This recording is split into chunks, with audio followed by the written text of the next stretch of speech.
Olá, amigos da TVL, começa aqui o programa Nossa Gente. O convidado do programa de hoje é o senhor Henrique Hoff, que nos deu o prazer de receber a equipe da TVL em sua residência para contar um pouquinho da sua história.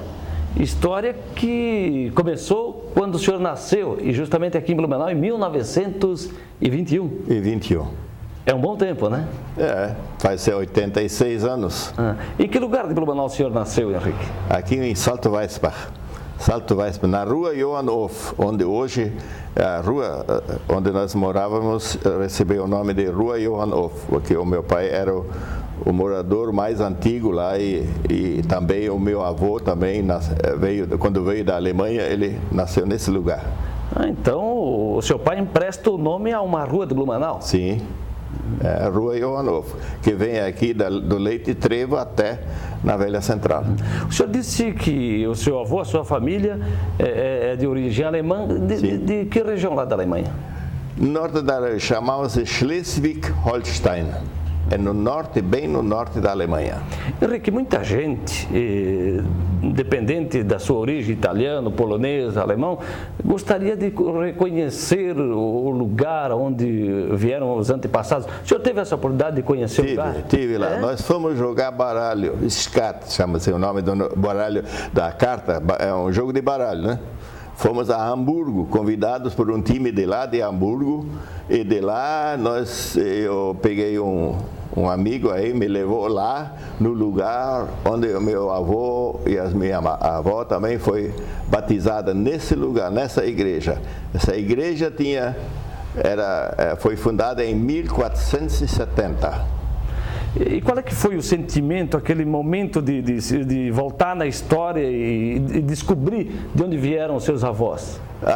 Nós tínhamos um documento que meu avô trouxe e por ali nós se baseamos, né?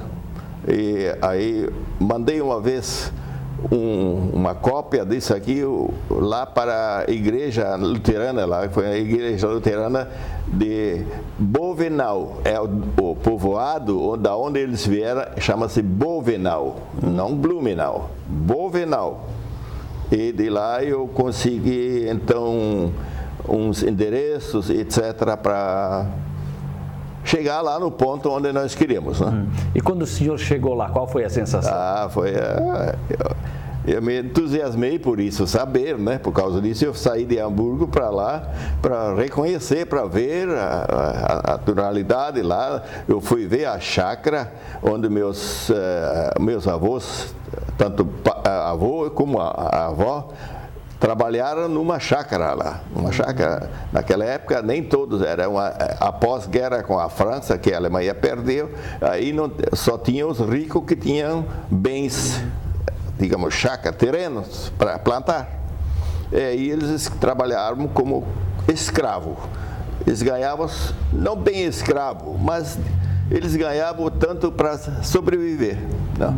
E aí então eu fui ver esse local ainda está lá, onde meu avô trabalhou como empregado doméstico lá naquele lugar, cidade não, é um povoado como aqui, talvez, o Encano aqui, o Vila Itopava, né? Aí, nesse tempo, aí eu vi aquele rancho lá, que me mostraram lá. Henrique, o senhor nessa viagem, além de encontrar as raízes dos antepassados, né, a região onde nasceram, se criaram, descobriu algum parente também, não? Não descobri mais, porque eu não fui na prefeitura lá, na prefeitura, mas também tínhamos pouco tempo. O amigo que me levou lá, ele levou mais alguns amigos junto lá, naquele dia, e não tive tempo para ver muito lá. Eu só fui lá encontrar a igreja e a casa pastoral, mas a pastora não estava também nesse momento para me dar maiores informações, né? Mas não tinha outra, podia só ser aquela senhora lá, aquela pastora que era pastora, não era pastor, é pastora. Ela não estava naquele dia lá e eu não pude conversar. Agora, talvez com mais tempo, quem sabe o senhor ia descobrir algum parente. Pode ser, mas eu não tenho mais interesse de viajar, né? E até porque o senhor conheceu o lugar, né? Acho que é mais conhecer o lugar, né? Agora, por falar em lugar, o senhor disse que nasceu aqui em Blumenau, né? Sim. Em 1921, como é que era a infância dos meninos nascidos na década de 20, assim? O que vocês faziam com 10, 15 anos? Trabalhava na roça, era todo colono, né? Era todo colono, o pessoal aqui da redondeza ali, tinha até uns comerciantes, um açougue e tudo, mas a maioria dos meus amigos que eu tinha era tudo colono. Tudo pegava na enxada? Enxada, já com uns 10, 12 anos, com 12 anos já meus pais me levaram lá para trabalhar na roça junto, né? O que vocês cultivavam? Como um colono comum aqui que tinha vacas de leite, né? E tinha uma parelha de cavalo também, e tinha um arado e tudo mais, os utensílios que a gente precisa para a lavoura. Mas plantava milho, aipim e outras coisas necessárias para poder viver, né? Plantava para o consumo? Para consumo e também criava bastante porco. Meu pai criou. Era só pai e mãe, eu tinha só uma irmã já falecida, mas o filho era eu único, né? E estudou aonde, Henrique? Senhor? Estudava aonde na época? O senhor foi para a escola? Sim, eu fui na escola e no Salto Weissbach. O senhor lembra do nome da escola? Ela ainda existe hoje? A escola não existe, mas o prédio existe. É entre o posto Islep, sabe onde é? Sei. Pouquinho para baixo do posto Islep, em direção à entrada aqui da rua Jorge Lacerda, aqui da Governador. Então vocês saíam lá por cima, pegavam a rua Bahia e chegavam na escola? Não era muito longe. A gente ia lá, né? E estudou quanto tempo lá? 7 anos. Era a média, assim, da escola. Naquela escola só tinha 7 classes, né? Não era reprovado, mas ficava início, depois primeiro, segundo, até o 7º ano, nós frequentamos a escola lá em Salto Weissbach. Depois, se quisesse estudar mais, aí teria que ir para Blumenau, aqui no Colégio Santo Antônio, como chamava antigamente, né? Nos Padres. Então o senhor só ficou até aquele tempo da escola lá? Eu fiquei no tempo da escola, depois dos 15 anos, até os 15 anos, eu trabalhei na roça junto com meu pai, né? Mas foi uma infância bonita? Eu me recordo de tudo naquela época. Só que depois, agora, nos últimos anos, depois que a gente tinha o comércio e casou, aí não me lembro mais de tantas coisas, né? Mas antigamente na escola, durante a escola, me lembro de tudo. Como é que eram os professores daquela época? Era alemães. Era escola particular. Então, escola particular. É uma comunidade escolar particular e dirigido por professores alemães. Então vocês iam para a escola e aprendiam alemão? Só alemão. Só alemão. Não dizer só alemão. Nós também tínhamos a aula portuguesa. E naquelas épocas era como agora. Agora o principal é o português, depois as outras línguas, né? Mas naquela época foi justamente o contrário, né? Eu comecei a falar português com 19 anos, né? Com 19 anos, mas na época só se falava alemão naquela época, né? Na criança. Era tudo de origem alemã lá, né? Sim, e tudo quase daquela mesma região onde vieram os meus avós. Pois é, porque os seus avós vieram da Alemanha. Os seus pais aprenderam, né? Só alemão. E o senhor e a sua irmã e o pessoal também. Meus pais não sabiam falar português. Não sabia. Mas Blumenau, num todo, na época, tinha como a língua alemã a predominante, né? Predominante, tudo. Aí era onde chegava nos comércios, aí tudo. Meu pai, quando ia para Blumenau, era raras vezes que ele ia. Ele ia a um banco, antigamente, banco não sei de que, como é o nome, né? Lá, as sobras ele botava lá para guardar, não deixar em casa, né? Mas ele não tinha dificuldade nenhuma para vir aqui, né? Não tinha ônibus, tinha que ir de carroça, né? Aquela puxada pelo cavalo? Sim, carroça puxada de cavalo. Foi um ponto interessante. Ele foi pagar imposto na prefeitura antiga, que está lá embaixo, e ele foi lá subir, amarrou os cavalos lá. De repente surgiu um barulho, ele foi ver e os cavalos disparando. Certo, era meio chucro um cavalo, né? Então alguém da gurizada cutucou no cavalo e pegaram ali, pararam a carroça aqui em cima, longe da Rua 15, lá, conseguiram parar. Né? Mas ele, quando ia pagar imposto ou ia pagar qualquer coisa, ia de carroça. E, bom, pouca gente que falava o português. Como é que o senhor frequenta as igrejas de confissão luterana? O senhor é protestante? Sim. Então, como é que era? Também os cultos tudo em alemão na época? Tudo em alemão. Tudo em alemão. Claro, eu tinha pastores lá. Era tudo de origem alemã. Origem não. Alemães. Natos. Tínhamos um pastor, eu fui confirmado em Badenfurt, lá na cidade, na igreja de Badenfurt. Lá tinha um pastor chamado Andresen, e aquilo veio justamente lá da zona onde vieram meus avós, né? Então ele veio nos visitar, sempre aqui um dia de semana, assim, ele ia lá visitar o meu pai, porque era da mesma região, mas meus avós. Eu tinha 8 anos quando meu avô faleceu e meu avô faleceu em 1928 e a minha 29 e a minha avó em 24, quer dizer que era 3 anos e 8 anos, né? Eu não consigo mais, eu me lembro do meu avô, mas eu não conseguia falar coisa muito das antiguidades. Se fosse hoje, a gente pensava de outra forma, pensava de lembrar algumas coisas, o perguntar pelo menos como é lá, né? Eu sei que ele serviu a guerra, ele foi a Primeira Guerra. A Primeira Guerra. Por falar em guerra, Henrique, como é que foi a vida dos blumenauenses em meio, por exemplo, à Segunda Guerra Mundial? Aí o senhor se lembra bem, porque já era moço. Com esse negócio do blumenauense, em sua maioria, falar o alemão e esse decreto presidencial que proibiu se falar outro idioma no Brasil. Certo. Como é que foi a vida deles? Mas eles se viram, eles como é que se diz? Eles se cuidavam, porque era proibido falar alemão, né?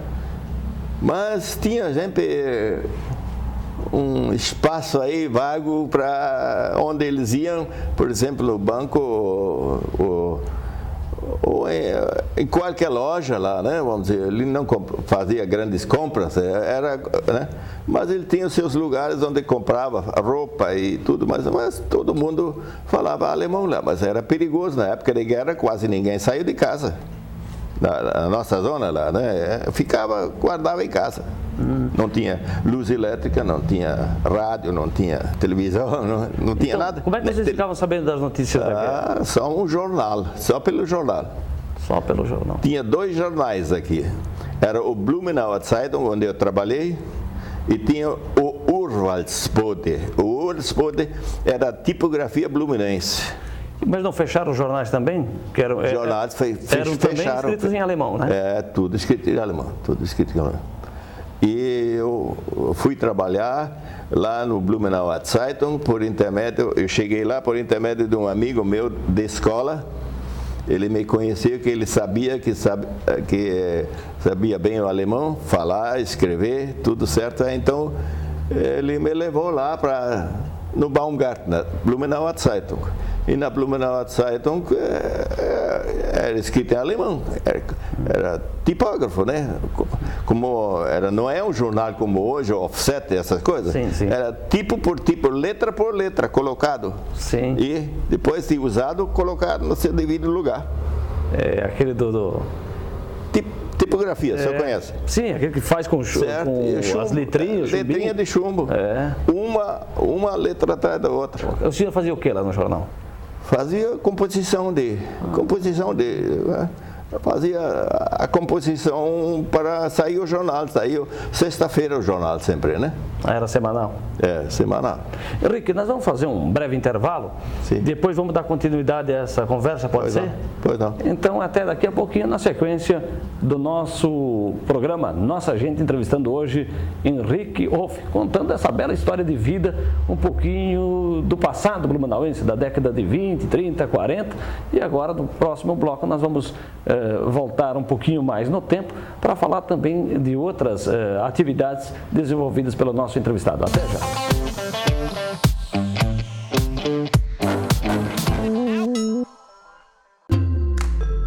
Todo dia, à 13h, tem programa inédito na TVL. Fique ligado na TV Legislativa, agora com programas inéditos todo dia à 13h e com reprises durante a semana. Programação completa no site da Câmara. TVL, informação e prestação de serviço para você, blumenauense.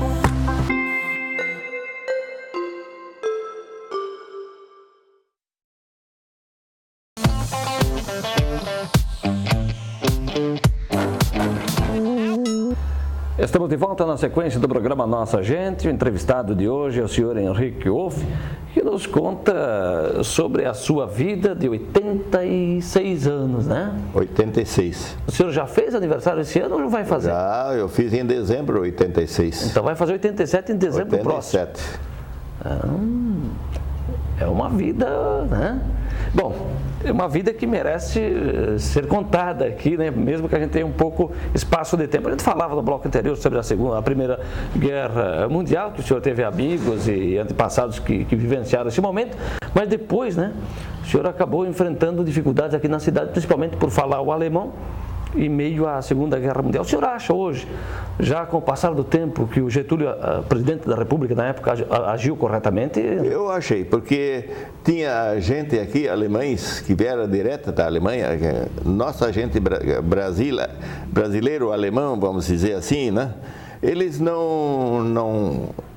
eles obedeceram as ordens como devia ser, mas tinha gente ali que abusou da bondade, assim, vamos dizer.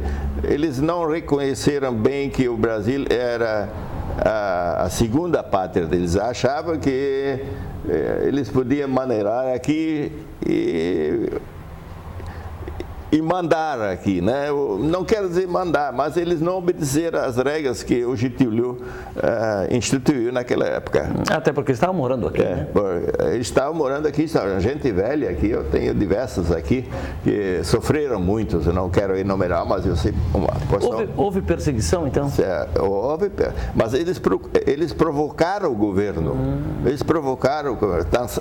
Tinha um aí que prender ele por falar alemão e cantar na cidade, assim, um cidadão que prenderam ele porque cantou o hino nacional alemão na rua, que era proibido. Depois, quando soltaram ele outra vez, foi outra vez do boteco cantar a mesma coisa. Foi esses e mais outros, assim, os mais chegados naquela época, que era também natural da Alemanha. Mas os brasileiros aqui, os nascidos aqui, já não, vamos dizer, não perseguiram assim, não desobedeceram às ordens. Legal. Então, assim, bom, era um momento que também esses alemães pagavam um preço alto por conta da falta do conhecimento, porque, coitados, eram alemães, escolheram aqui para morar, mas eram colonos, não tinham saber, não tinham... E acabaram... Né, Mas esses que foram presos eram comerciantes já, né? Então, já estavam mais... Porque esse pessoal da colônia, eles não tinham muitas oportunidades para aprender o português e coisa. Não tinha oportunidade naquela época, meus pais. Não falavam, não podia compor uma sentença assim de português, né? Conversar. Henrique, o senhor, também por causa da guerra, foi um dos colaboradores para fundar um clube hoje famoso na cidade, o Vasto Verde. Sim. Sou fundador e primeiro secretário. Lavrei a primeira ata do Vasto Verde. Como é que nasceu o Vasto Verde? O Vasto Verde nasceu em consequência da guerra. Ele nasceu aí na Rua General Osório, na entrada da Rua dos Caçadores. Ao lado direito era a encruzilhada de cima e de baixo, aí, né? E ao outro lado existia uma casa comercial que era do senhor Paulo Mantal, local onde se reuniram as pessoas aos domingos, rapazes e meninas e tudo, aí se juntava lá e tinha uma venda secos e molhados, como se diz. E lá conseguiu, mas tinha um campo de futebol anterior já, em 1935, 36, eu me lembro, era Gurazat, né? E já tinha um campo chamado Teutônia, lá naquela época. Mas aquilo faliu lá, faliu e o campo ficou o pasto, era um pasto, legítimo pasto, onde posava as vacas e o gado todo, né? Aí eles foram lá, roçaram essa planície lá e aí então começaram a jogar lá, bola, né? Compramos uma bola, depois isso aí foi adiante, convidaram os vizinhos, como da Velha Central, para jogar casados e solteiros, e também entre o clube fizemos jogos de casados e solteiros, né? E assim foi levantando, e aí um dia quiseram fazer um clube, né? Registrar um clube. E esse clube foi denominado Sociedade Desportiva Vasto Verde. Eu era indicado como secretário, mas eu nunca tinha visto um livro de ata, né? E aí tudo mais, fizeram uma reunião que o seu Paulo Mantal, que foi um homem honesto e tudo mais, ele trabalhador, ele tinha 2 filhos também, né? E um filho era dedicado ao futebol, né? Porque não tinha nada que fazer. O que eles vão fazer? Jogar baralho ou jogar o futebol? Mas não. Então, esse pessoal de lá era uma gurizada toda aí, se juntaram e fizeram futebol. Só para nós situar o nosso telespectador no tempo, em que data foi fundado o Vasto Verde? 27 de outubro de 1944. E o primeiro presidente foi esse Mantal? Mantal. Bom, e quando é que o Vasto Verde mudou de endereço, que saiu lá de cima para vir onde está hoje? Isso foi em eu fui presidente de 46 a 48. Em 50 mais ou menos, né? Eu não me lembro bem assim também, não. Aí compramos um terreno aqui e fizemos o campo e tudo vieram para baixo, né? Mas naquela eu fiquei doente, eu tinha que deixar a presidência por causa de doença. E aí entreguei o cargo ao senhor Frederico Bruns, da antiga comercial Vieira Bruns, não sei se eu conhecia ainda, mas eu indiquei ele levou e trouxe para baixo. E por que mudaram de endereço? Por que trocaram de lá para cá onde está hoje? Foi uma questão entre o pessoal de lá junto com o pessoal daqui de baixo, aqui da Velha, aqui, né? Da Tutumil para cá, essa zona. E o resto era tudo gente lá da Rua General Osório, chama, né? Até lá em cima, né? Aí, um dia, o presidente quis fazer alguma coisa, não me lembro mais o que era também, mas era questão do clube.